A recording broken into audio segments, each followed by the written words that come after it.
Welcome to the Between the Ears podcast, and today we're previewing the Sacramento State versus SDSU game tomorrow.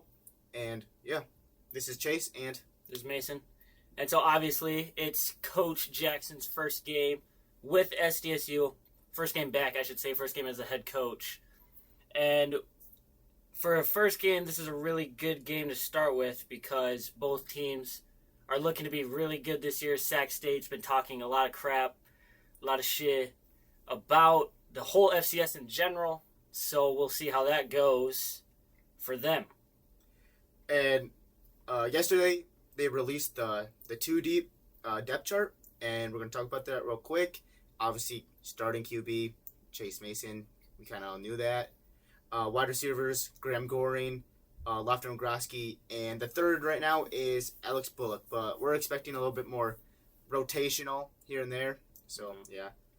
Left tackle, Quentin Christensen. Yeah. Left guard, William Papke. Center, Shane Will.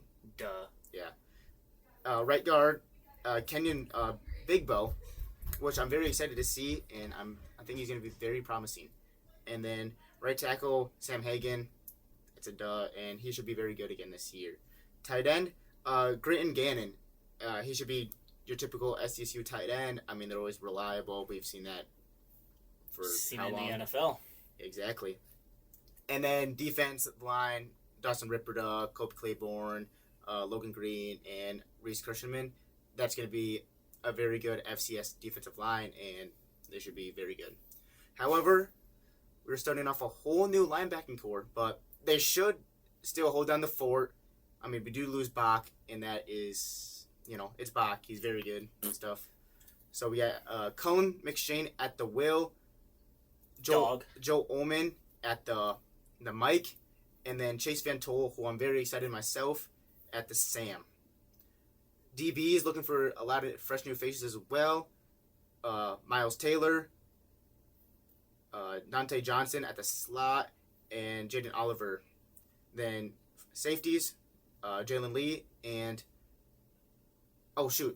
strong safeties, Dante Johnson. I don't know why I said slot. That's on me. No ball knowledge. Yeah, you're right. And yeah, that's the depth chart right now, and we're excited to see where that can go and lead us to tomorrow's game. You don't want to talk about the special teams? Come on, man. There's 3 phases to every game. You're right. Place kicker, Eli Stater. Yeah, moving on. So to start this game, we want to go over some people we can expect to be good. And yeah. And, I mean, obviously, we know that's going to be Chase Mason. We watched him a little bit last year, with running-wise, with Mark Ranowski, when he would come in there and run. And we're expecting a lot of that tomorrow and probably in the future as well. Mm-hmm.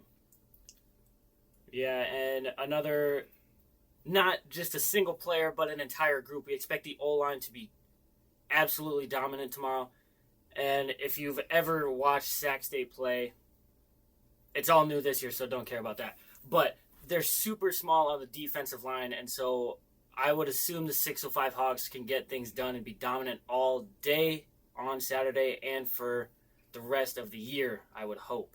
Yeah, just some names that Sac State had on their depth chart. Devin Wright, 6'5", 215 as a starting defensive edge. Isn't that about how much you weigh? No, that's not. That's approximately 75 pounds more than what I weigh. So. Do that math for me. And then the other edge is 6'2", 230. We are going to have a huge size advantage on the tackles with Quentin Christensen and Sam Hagan, and I think that was going to help the running game a lot for Chase Mason and Julius Loffridge, who we're going to talk to in a bit. And then for the defensive tackles, they listed 3. So we're expecting a little bit more rotation. I mean, that's kind of obvious nowadays. Deshaun Watts, 6'2", 318. Kind of the shorter end of the defensive tackle, but he'll probably play the nose, clog up some holes. We're not worried, though. He's got maybe the worst number you could ever wear, number 59.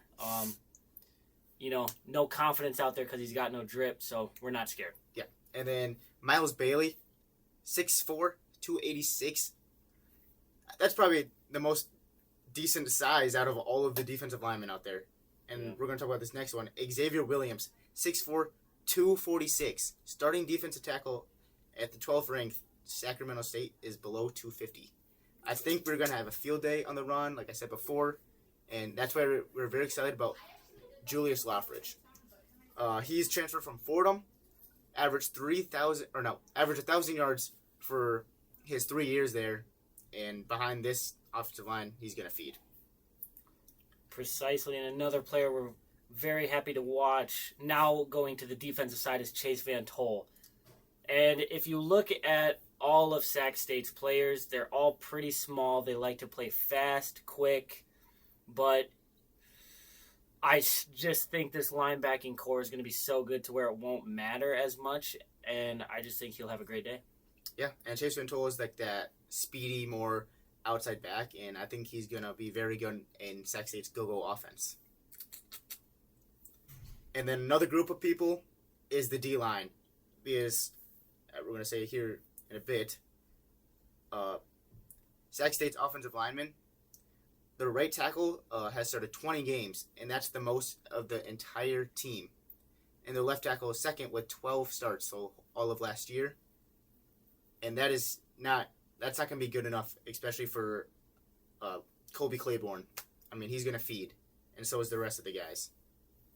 It's O-line being very inexperienced. We just think that, as an O-line, you see it all the time, college level, NFL level. They need to be a tight-knit group. They need to have experience, and especially going against a powerhouse, supposedly at SDSU this year, you're going to need that experience, and you're going to need that teamwork and camaraderie to stop these guys trying to kill your quarterback, Jaden Rashada, who we assume to be the starter for this game. Yeah, and their defense on Sac State isn't much better because there are a lot of new fresh faces. Elias Mukulin, I probably butchered the name. He had the 10 starts for them last year. However, on their depth chart, he's not even starting. So, all new faces, fresh faces for Sac State. And I don't 34 FBS transfers. That could be huge, but they haven't played with each other at all. And then 8 FCS transfers to go along with that. And I just don't know, especially for a first game with new program, new coaches. When you're playing SDSU, I don't think that's going to slide. But there's some notable transfers in here, like former 4-star quarterback Jaden Rashada. He was recruited to Florida and then went to Arizona State, we actually played for. We'll talk about it in a bit. And then he transferred to Georgia, which he did not get the starting job, so he transferred to Sac State. A little bit of a downgrade. Yeah. Yeah. Yeah. Oh, yeah. And so, Jaden Rashada, he did play at ASU. And if you just look at his stats, it's not anything to write home about. 55% completion percentage, 485 yards, 4 touchdowns in about, I don't know how many games, but 82 attempts. I'd say that's probably around 3-4 games. So, I mean, I'm not too worried. 5.9 average. He's not going to throw the ball that deep. But I don't know what Sac State's doing here because their backup quarterback, supposedly Cardell Williams, he transferred in from Tulsa, and he looks just a lot better as a quarterback prospect than Jaden Rashada. But you have to think because of Rashada's big name, big star status, that he's getting the start, which I don't personally agree with, but I guess we'll find out on Saturday. Yeah, and on the depth chart, it does say or. So probably expect if Jaden Rashada is not living up to the hype, they would easily go with Cardell Williams, who has experience at Tulsa. Not like a lot of games, but he's thrown for 1,000 yards and 10 touchdowns, which could put him slightly over the edge in the future for the Sac State team. Exactly. Moving on, here is a segment we would like to do every Friday, depending on when this video comes out, hopefully Friday. Keys to victory. keys to kicking Sac State's ass. A, run the damn ball. We all know it. We're in the Midwest. We're FCS. We're running the damn ball down your throat. If we do that, I think this would be an easy game for SDSU. And then another thing for victory and in the future wise is just to get Chase Mason comfortable running to start, which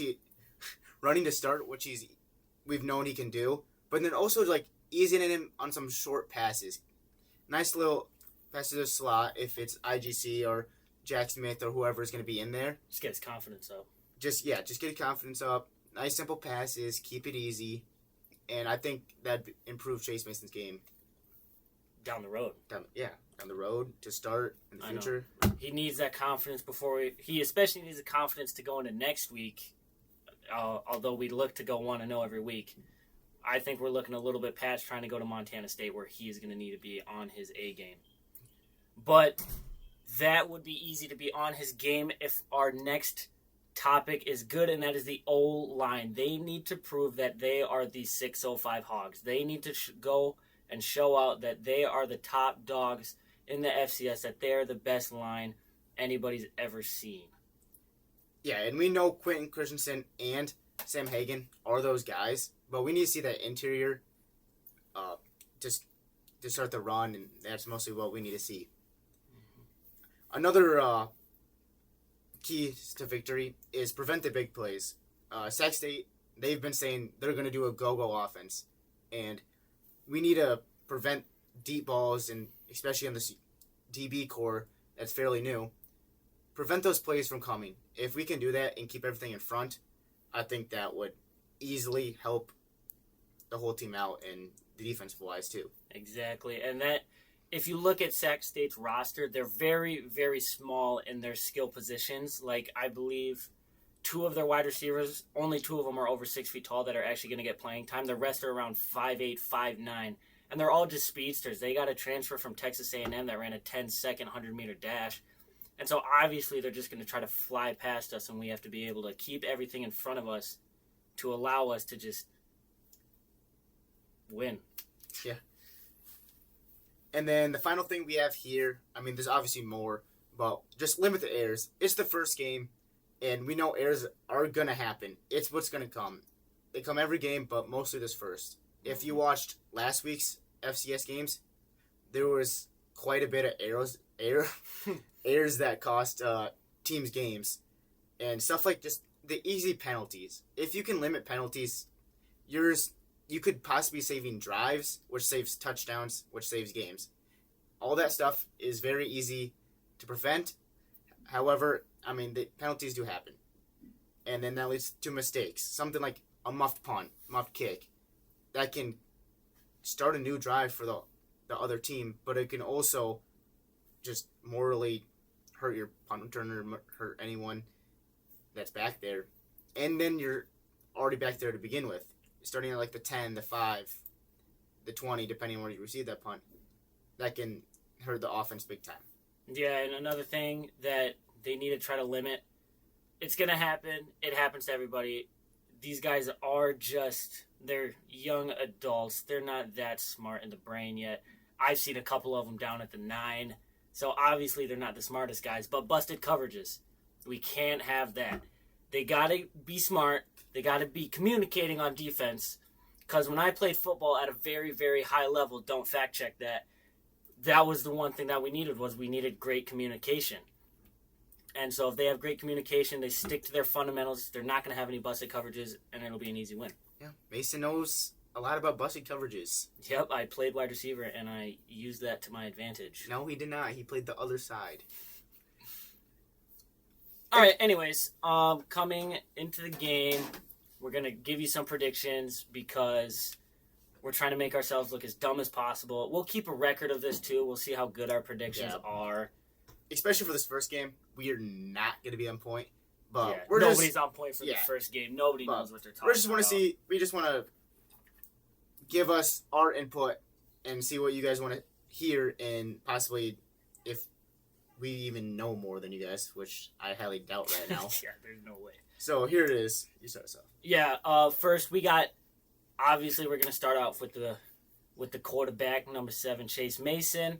We think he's gonna get around 200 passing yards, maybe a little shy of 200, but we think he's gonna also have a big day in the rushing category, and we think he's gonna get around 50, 75 rushing yards, touchdowns in both passing and rushing. We think he's gonna have a great day.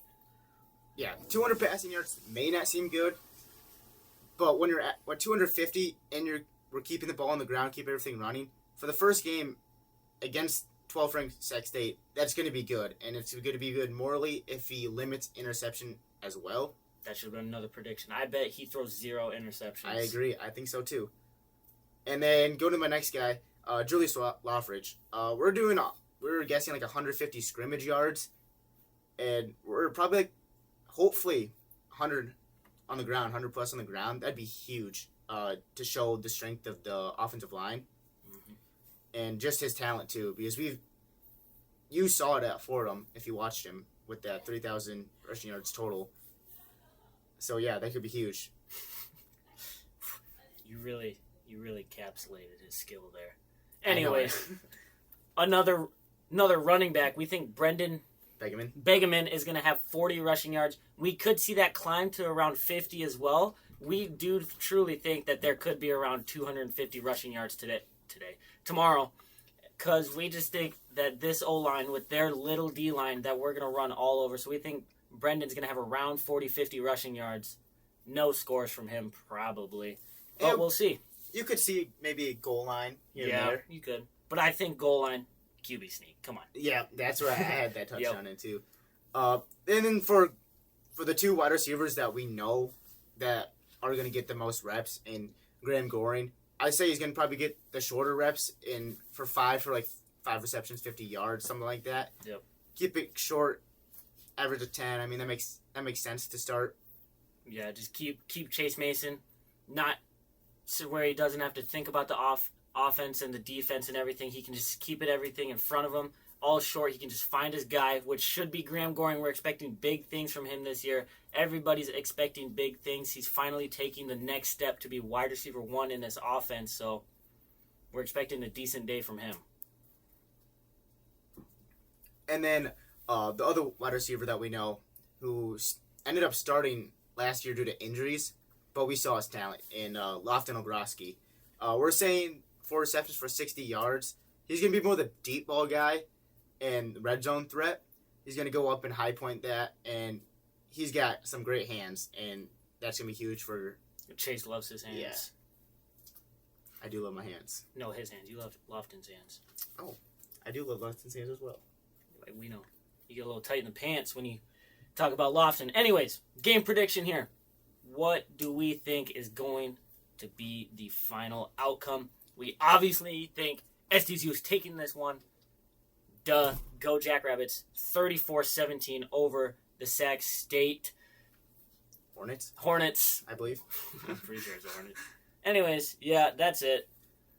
Smaller episode. We didn't really know what we want to put in here yet. We're still learning. Hopefully this video comes out. Hopefully I learn how to post. I'm not going to put any of this in. I'm kind of blabbering now. Yeah, you can. It doesn't matter. But, yeah. Listen to us wherever you get your podcasts, except for the ones that we don't know how to post on. So we're probably going to only post on like YouTube, Spotify, Apple. Maybe not even. We'll see. Yeah. Who probably knows? YouTube for sure, and then we'll learn from the rest. So yeah. I would say thank you guys for watching. Because